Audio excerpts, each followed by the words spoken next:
I'm fingering this crack right now. We're not going to brake test my fingers today, but we are going to brake test some Metolius TCUs in real rock because I don't like them and I'm willing to sacrifice them for this video. We're going to pull these favorably in this direction, and we're going to pull them unfavorably around the edge of this rock, which sometimes happens depending what you're climbing. And we're going to measure all of it with this line scale too. And hopefully we don't break anything except the cams. Watch us just struggle bus on this episode of How Not to Highline.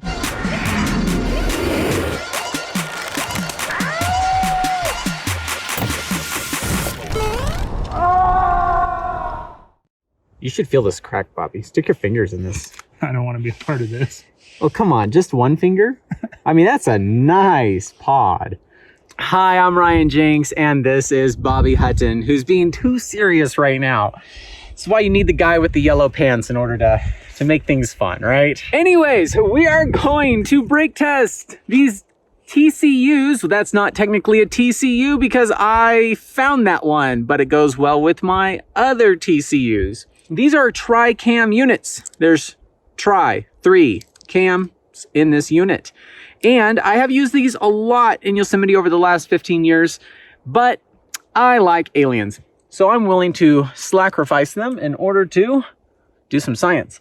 Now, a lot of people have been asking about these angles that are unfavorable when you put cams and rocks. Because every test really that's done is pulled in this favorable way, straight out or straight down.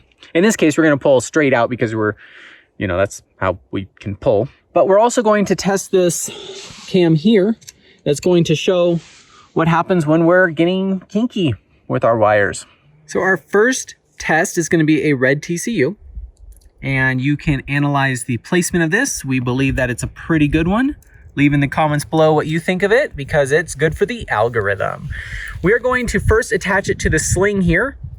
And we kind of think that this might break first. What happens with this test will determine what we do with the rest of these. This is a learning curve, almost as curvy as that. This is a pretty sharp edge. We've tried to avoid this in climbing if possible, but sometimes it happens and it'll be nice to know what actually does. We're going to pad the crap out of this. We're going to embed this into the system here. And this is our SMC 3-inch pulleys, which goes over to a tree. And we're just basically going to pull to see if we can brake test this. If not, we'll just pull out some more muscle.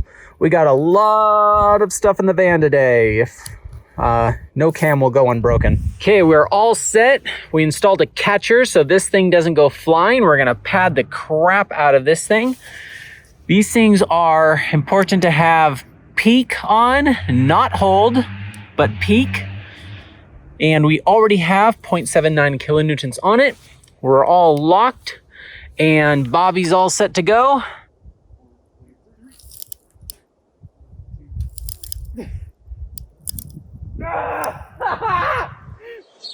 Okay, we just pulled our guts out and I don't want to get too close to this. The cable looks like it's doing okay. The lobes seem to have moved a little bit. 13.02. Dude. I'm impressed. Well, I'm also not impressed by the fact that's all we've put on. We can add one more multiplier, which should give us more to like 18, but this thing is probably not far from going. So I'm just gonna pad our dyno a little bit. This cam is like 15 years old. We just put a multiplier on. Let's see if we can pull it out. Yeah.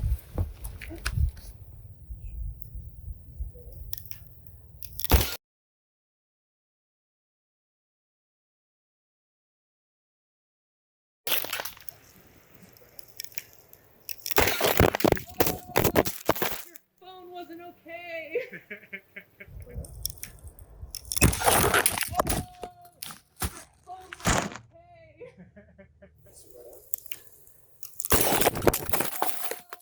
Your phone wasn't okay. What happened, Bobby? So our backup cord, or our cord to keep the dyno safe, swept the leg on all our tripods. This was full of cameras.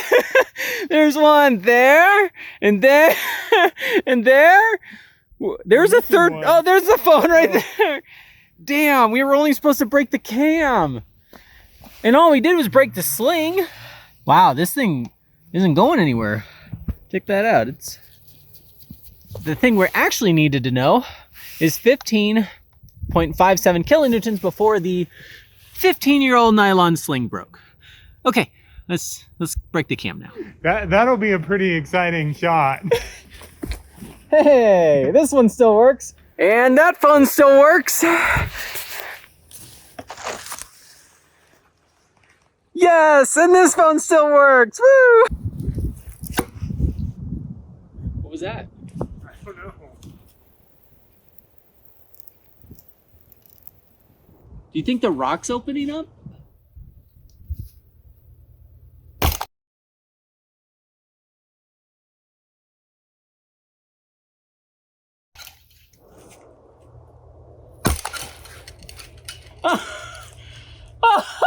You did fall! So I was standing behind this because I wanted to see what was happening. I thought this crack was widening, and so that's why the lobes are open more than they were. That's crazy cool. Look at how those wires are they all snapping on different sides, some in the middle. 18.95. Okay, that's pretty cool. And it didn't break. It didn't break where we were kinking the wire. So in theory, it doesn't matter. Man, we learned that about a lot of these tests. That nothing really matters at the end of the day. Well, let's look at how badly that's damaged. Like, I don't think any of those wires are broken, are they? I don't think they are. Here, can we pull out the cam without getting metal slivers? Oh, yeah. Whoa, that's sick. It's kinked, but like... None of the individual wires are broken. It's not too kinky. That's what we're saying. Man, those teeth are like not teethy anymore. I've also used them for many years. So that is what the teeth are supposed to look like, where it doesn't engage in the rock, and then where it does. Okay, well, that's done. Let's do the next one. So now we have test number 933 is an orange TCU going sharply around that corner. That's a lot sharper corner than the other one. It's a lot sharper of a corner. Now this can damage your cams from being usable again, but will it hold you? That's really the test we're doing here. In order to do like a drop load test, we would need a better dynamometer that would work on a clip. So if you have suggestions, please put that in the comments below on where I can get a dynamometer that'll read 2,500 times per second that I can take up a mountain. Peak fast on 0.7. We're gonna wrap this up and start pulling.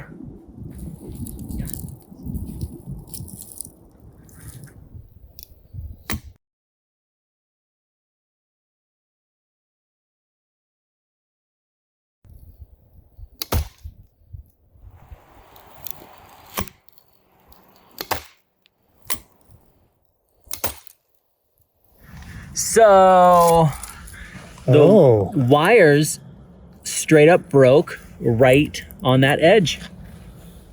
Very interesting, the variety in which we get, but that's pretty good too. 13.42 kilonewtons. Did I say kilonewtons right, Bobby? No, probably not. Kilonewtons. So I add an extra T at the end of kilonewtons, like I just did. One, because I've said it wrong for so long now, I can't help it. And two, if I keep saying it that way, you'll think it's intentional instead of me being hooked on phonics. So what did you find, Bobby?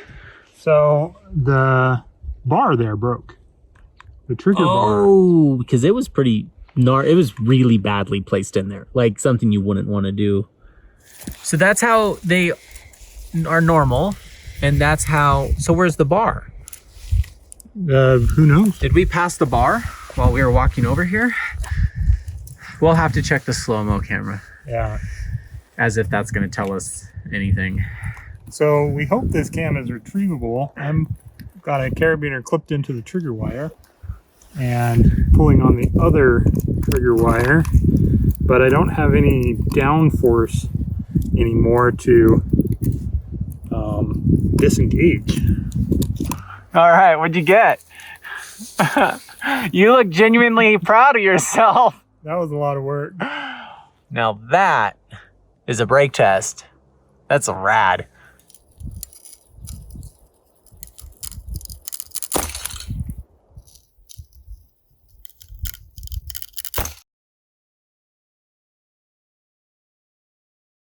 Oh, shocker! The sling broke. Those are some fresh fibers. What? You guessed so close. What'd you guess, Bobby? 9. You guessed 9? 7.75. That's pretty cool. I bet you if you padded that well, it would be better. Yeah, we'll have to look at the slow-mo. Take a look at this. I think that is exactly where it was loading over the edge. For sure. So let's attach something else to this, and then maybe we'll pad it, because I am curious if you're not pulling directly in line, but at a 90-degree angle, if I don't think the cam would come out, right? I think the wires would break. Yeah, if we could get something strong enough. What's strong enough that's soft, Bobby? I think this would cut soft shackles. Well, we'll find out on this next brake test of how not to highline. So instead of putting a soft shackle on there, that's not very realistic. We're gonna put this carabiner on there, which is gonna be one of your other options if you were to do this in real life and bypass the sling. And we are gonna just see if this carabiner breaks before the wire does.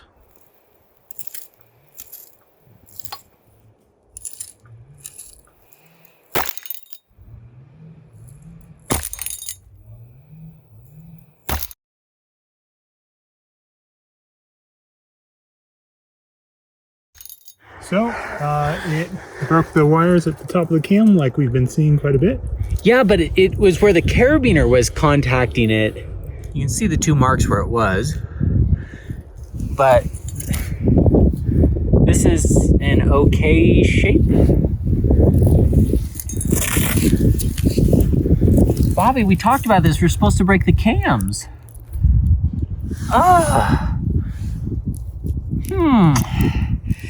Why?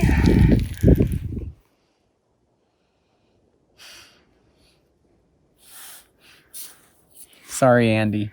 So Andy Riedrich gave me this one. This is the very first line scale. This one had sentimental value to him. We'll be more careful with the other one. I bought the other one. So we have a couple theories.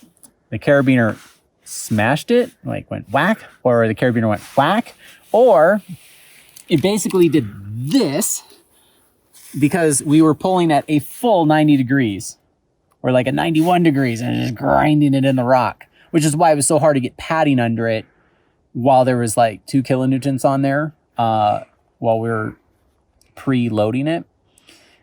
So what we're gonna have to do is pull at an 88 degree angle. So it's like on a little tiny A-frame, get the dynamometer off the rock and then continue to pull. Instead of you breaking your dynamometers, smash that like button for me. Make it worth it. Let's see if we got another dyno we're willing to risk. So our next test is a yellow TCU, and this is the only spot for it in this crack. So we are going to pull it. We're going to pat it a little so it's pulling up just a little bit. That's kind of the angle we're looking at. And we have our slack snap dynamometer in here with shackles patting the bottom. And if this holds our catcher, we're fine. If our catcher breaks, then that would suck. Let's find out what happens when we just try one more test sample, since we're getting such different results.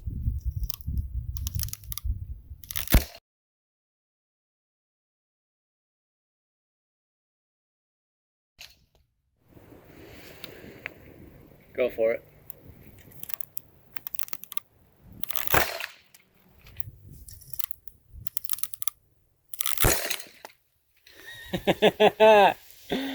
What happened? So it popped out of its placement after the sling failed. Okay, so the sling, sling failed. And it was just kind of resting in there. Okay, so let's, it's pretty good. Carabiners are what, 22 something kilonewtons? So let's try it. Let's reset it.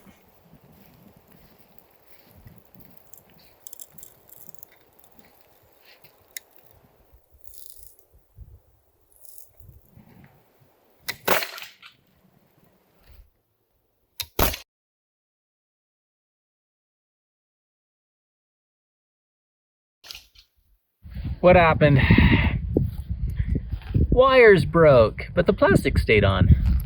Very interesting. Stayed in its position this time. 14.15 kilonewtons. That is a kinky gal right there.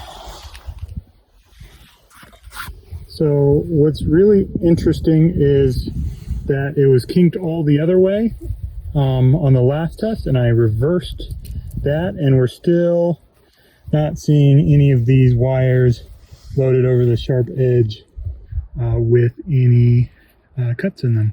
This is very interesting.